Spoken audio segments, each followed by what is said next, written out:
of cleanliness. But with this setup here, you get your hands clean, nothing gets dirty, and the whole place is kept much cleaner.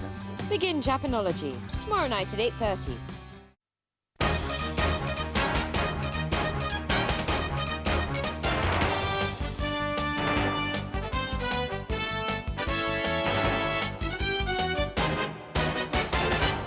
Good evening. Chief Executive Leung Chun-ying is in Beijing for a duty visit, during which he'll discuss political reform with mainland officials. Before he left for the airport, he said the government is closely monitoring the situation at ATV, which still hasn't paid its employees their November wages. Raymond Yeung reports. Court-appointed accountants from Deloitte China are trying to solve the crisis at ATV by looking for a white knight, an investor willing to put much-needed funds into the company. They warned yesterday of a worst-case scenario, where if the company is unable to pay staff their due wages and the news department stops operating, ATV could lose its free-to-air license. That would lead to the collapse of the station, as no investor would be willing to step in. The decision on whether to renew ATV's license when it expires at the end of next year is already overdue, and it's now up to Chief Executive Leung Chun-ying and his cabinet to decide. He was asked about it before he left for Beijing this morning. We have been closely monitoring the license renewal issue. If there are any problems, we will handle it with the relevant mechanism, legislation and policy, Leung replied. Leung said the Communications Authority has a certain role to play, but did not confirm reports that it has already recommended the license should not be renewed. He also gave an assurance the Labour Department will do its part to protect the rights of employees regarding the pay issue. The chief executive, who is on his annual duty visit to the capital, said the focus of his trip will be to discuss Hong Kong's constitutional development with Beijing leaders. He once again urged lawmakers to approve the final political reform package when it's presented to LegCo. While the government has the majority support of the pro-establishment camp, their pan-democratic colleagues hold just enough seats to veto the proposal, which need 2/3 approval from the 70 legislators. On a separate issue, Leung noted the overwhelming response for a new batch of 2,160 homes under the home ownership scheme, which was revived after 11 years. More than 38,000 forms were handed out on Tuesday alone, even though applications only start next week. Leung said he's not surprised with the strong response for subsidized housing, as many have been priced out of a home in the private market. He admitted it will be a challenging task to keep up the supply of HOS flats, particularly with the search for spare land. But he's confident that his government can solve Hong Kong's housing shortage step by step. Less than $5 million has been returned from the $15 million that went missing after it fell off the back of an armoured van yesterday. Police say anyone keeping the money they picked up is breaking the law. Arthur Urquiola reports. Plainclothes police were out along Gloucester Road this afternoon, a day after some $15 million was snapped up by motorists and passers-by after it fell off the back of an armored vehicle. The officers questioned people in nearby buildings, hoping to recover some of the missing cash. Among those questioned were staff at a nearby car park, who said security camera footage wasn't taken away. After dozens made a grab for the cash as it fluttered across the road, reality set in today. Police warned that anyone who helped themselves to the bundles of $500 notes were committing a crime. Millions of dollars were returned throughout the day by dozens of people who had a change of heart. Bank of China, which hired G4S to transport the money, said today that the security firm was investigating the matter and had taken steps to prevent something like this from happening again. It added that G4S had apologized and will be liable for any cash that isn't recovered. The firm said it was carrying out an internal probe and that a problem was found with the left door of the van. It said there were 3 guards in the van, but in line with its security procedures, they were not in the area where the money is kept. The van was carrying some $525 million cash when 2 boxes, each containing $17.5 million, fell out onto the road. About $20 million was recovered yesterday. It's another embarrassing mistake for the British security firm, which has been plagued by scandals over the past few years. Arthur Urquiola, ATV News. Children from broken cross-border families are calling on the government to increase the number of one-way permits. In other local news, protesters are demanding the release of mainland dissident Liu Xiaobo. Alison Chan reports. While many people across the city spent the day celebrating Christmas, some pro-democracy activists decided to hold a protest. About 20 members of the Hong Kong Alliance in support of patriotic democratic movements of China and the Professional Teachers Union marched from Western Police Station to the liaison office in Saiwan this afternoon. They demanded the release of dissident and Nobel Peace Laureate Liu Xiaobo, who has been in jail for 5 years for subversion. The protesters also want the central government to release Liu's wife Liu Xia, who has been put under house arrest since 2010. In another protest led by members of the Society for Community Organization, children from single-parent cross-border families marched from the Statue Square to Government House. They accused the government of ignoring their calls to grant one-way permits to mainland mothers whose children have been abandoned by their Hong Kong fathers. The group urged the government to increase the permit quota so cross-border families can reunite as soon as possible. There was a surprise visit at the hostel for the elderly this afternoon. Volunteers from concerned groups against elderly abuse played games with the residents and gave them Chinese lucky bags.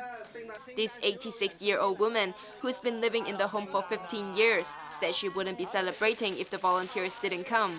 The group wants to raise awareness about social problems such as the wealth gap. Alison Chan, ATV News. Overseas protests have erupted in the US state of Missouri again after a white policeman shot dead a young black man. But authorities insist the incident is in no way reminiscent of the police killing of a black teen in nearby Ferguson. Joyce Wu reports. Tension between police and the black community in the US seems to be reaching boiling point again. Demonstrators in St. Louis, Missouri clashed with law enforcers after a policeman shot dead a black teenager close to where another black youth was killed in summer, sparking nationwide protests. More than 100 people gathered at the scene in Berkeley, St. Louis after the incident and threw bricks and fireworks at police. 4 people were arrested. Police said the black teen who was fatally shot, 18-year-old Antonio Martin, pointed a gun at police officers at a petrol station. The individual that is going to have the firearm, he backed away to the east just for a few steps, turned back around. The officer started engaging him in conversation again, and then the individual produced a pistol with his arm straight out, pointing at the officer from kind of across the hood of the police car.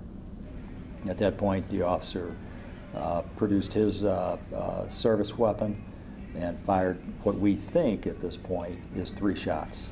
Police released a surveillance video from the gas station, edited to end just before the shooting. The officer who fired the fatal shot had been given a body camera, but was not wearing it at the time of the shooting. The dashboard camera on his car was also off for unknown reasons.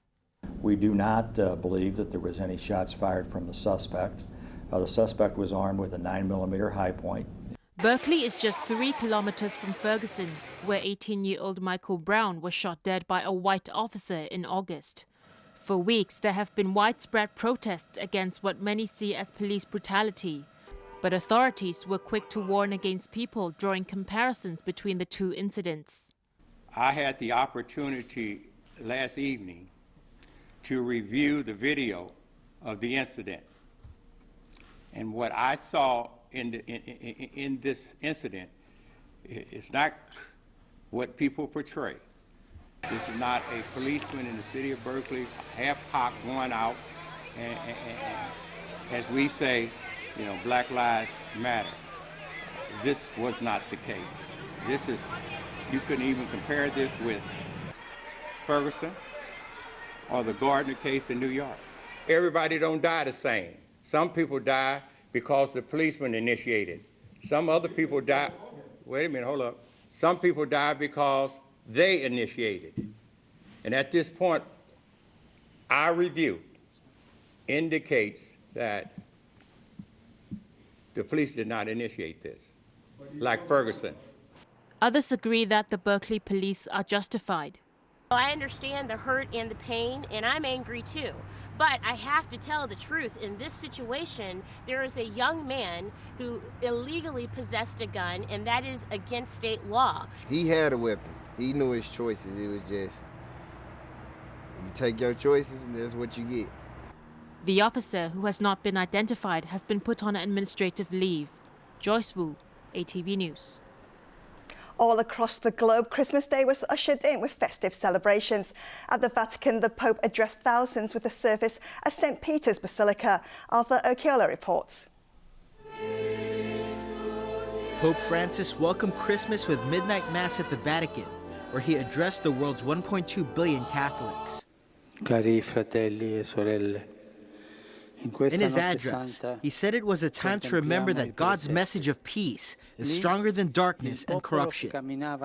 Thousands were at St. Peter's Basilica, and for those who could not get in, video screens were set up outside the square. There were several midnight masses held across the globe. Thousands of pilgrims gathered at the Church of the Nativity in the Palestinian town of Bethlehem. Among them was Palestinian President Mahmoud Abbas. Syrian Christians were at churches praying for peace and safety in their country that has been enduring a Western-backed war since 2011. While Christmas is said to be a time to celebrate peace, U.S. President Barack Obama and his wife Michelle used their annual address to pay tribute to U.S. troops fighting wars around the world. We hope that this holiday season will be a chance for us to live out that message, to bridge our differences and lift up our family, friends, and neighbors, and to reconnect with the values that bind us together. And as a country, that also means celebrating and honoring those who have served and sacrificed for all of us, our troops, veterans, and their families. In just a few days, our combat mission in Afghanistan will be over. Our longest war will come to a responsible end. And that gives us an opportunity to step back and reflect upon all that these families have given us. We're able to gather with family and friends because our troops are willing to hug theirs goodbye and step forward to serve. As Santa Claus made his way across the globe delivering presents, the U.S. Defense Agency NORAD kept close watch, a tradition dating back some 6 decades. It's the most efficient route taking into account the winds that are out there. He's passed over North Korea, over the Great Wall, and he's on his way to Beijing as we speak, and he's delivered over 115 billion packages to good little boys and girls around the world. Residents in the Mexican city of Oaxaca were getting back to their roots with their annual Radish Festival, where gardeners and artists come together. Crowds gather there to watch artists carve intricate designs, which for more than a century have reflected all sorts of themes, such as religion and politics. In Russia, celebrations turned fishy when dozens of frozen fish and bits of seaweed were discovered trapped inside the ice used to build a massive ice maze to usher in the holidays. Officials said the ice for the maze was taken from a nearby lake that had frozen over. While many cities are celebrating a white Christmas, things are different at Bondi Beach in Sydney, Australia, where hundreds gathered for sun and surf. It doesn't feel like Christmas at all, to be honest. It took a long time for us to feel Christmassy, but, you know, we'll still give it a go. It definitely feels strange, but I'm getting used to it as the morning goes on. Christmas in Bondi. Despite tourists having some trouble getting used to the change in scenery for the holiday season, many beachgoers sported Santa hats to get into the festive spirit. Arthur Urquiola, ATV News. Here in Hong Kong, food fanatics marked Christmas Day by battling for bargains at the annual food festival. Meanwhile, thousands decided to spend their holiday outside Hong Kong. Alison Chan reports. It's Christmas Day and many Hong Kongers are spending the holiday somewhere else. The airport was packed with people soaking up the holiday spirits early this morning. Travelers, tour groups and long queues filled the departures hall, where the mood was merry. This woman said she's happy to spend her holiday in Taiwan with 16 of her family members, and it's convenient to just go across the strait. This man said it's worth traveling to Japan, with the yen worth so little at the moment. Some are also going there for a white Christmas. I'm excited to build my first snowman in Hokkaido, said this girl. This year, despite an increase in package tour prices, many people haven't been put off spending their holiday overseas. For those who have, many spent today at the annual food festival. Food lovers poured through the doors when the fair opened at 10 a.m. at the Hong Kong Convention and Exhibition Centre. Inside, they were treated to a huge variety of mouth-watering morsels, beverages, and other delights. One of the highlights was the lobster grabbing contest, where seafood fans had 30 seconds to snatch as many as they could for $1. But this man, who had been lining up since 8 o'clock last night, was disappointed that he only managed to bag 3 lobsters. It's still a good deal, but I expected to get at least 7, he said. Many people who wanted to catch up their last-minute Christmas shopping were also attracted by a stall selling Taiwanese 7-head abalones for just $1 each. But other vendors weren't too concerned that the fair's extreme bargains would steal their customers away. This seller was optimistic about sales at his booth, which offers different food products. Starting from today, the 5-day event is open from 10 a.m. to 9 p.m., but will close 2 hours earlier on the last day. Alison Chan, ATV News. Sports news. Boxer Amir Khan is in Pakistan to help the victims of an army school attack in Peshawar. British boxer Amir Khan has arrived in Pakistan to help rebuild a school where 141 people, most of them children, were killed by Taliban suicide attackers. I've travelled to Pakistan despite security threats to prove that sport and education is the way forward. I'm willing to offer the government of Pakistan my support and the stakeholders. If they need any help, I'm here for them. I want to rebuild the damaged school and help fight against terrorism. The 28-year-old, whose parents were born in Pakistan, has also donated a pair of shorts worth $47,000 to help pay for the school to be rebuilt.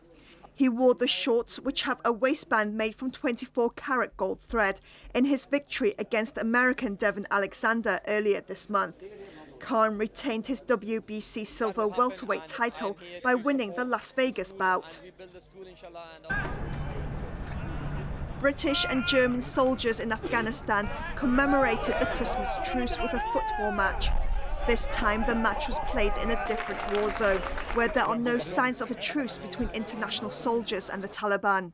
In 1914, British and German troops met in no man's land after months of killing to sing carols, exchange gifts and play a game of football.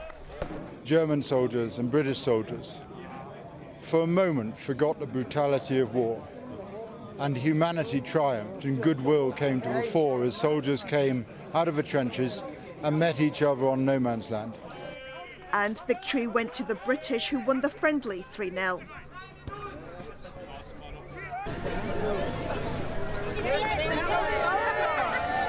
Finally, Santa Claus ditched his sleigh and brought festive cheer by water skis in Virginia. A jet skiing Grinch also made an appearance in the annual spectacle, as well as elves, Frosty the Snowman in a dinghy and reindeers. Although it was a wet and dreary day, it didn't dampen the festive mood of the crowds huddled to watch the event. Time to check your Mark 6 tickets. Here are tonight's winning numbers: 12, 19, 24, 43, 46, 47, and the extra number is 30. The weather forecast for the next few days. It's going to be a wet and grey Boxing Day. Temperatures will range from 14 to 17 degrees. More rainy weather over the weekend and chilly mornings expected next week. Here's a look at the weather around the world.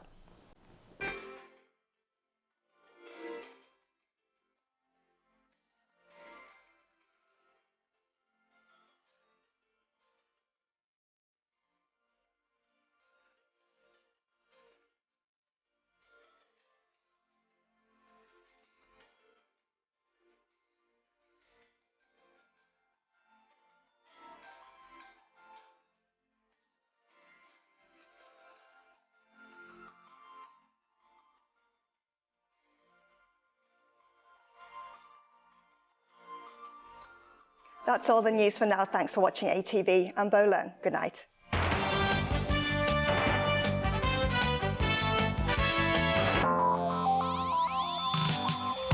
Coming up. Celebrity MasterChef.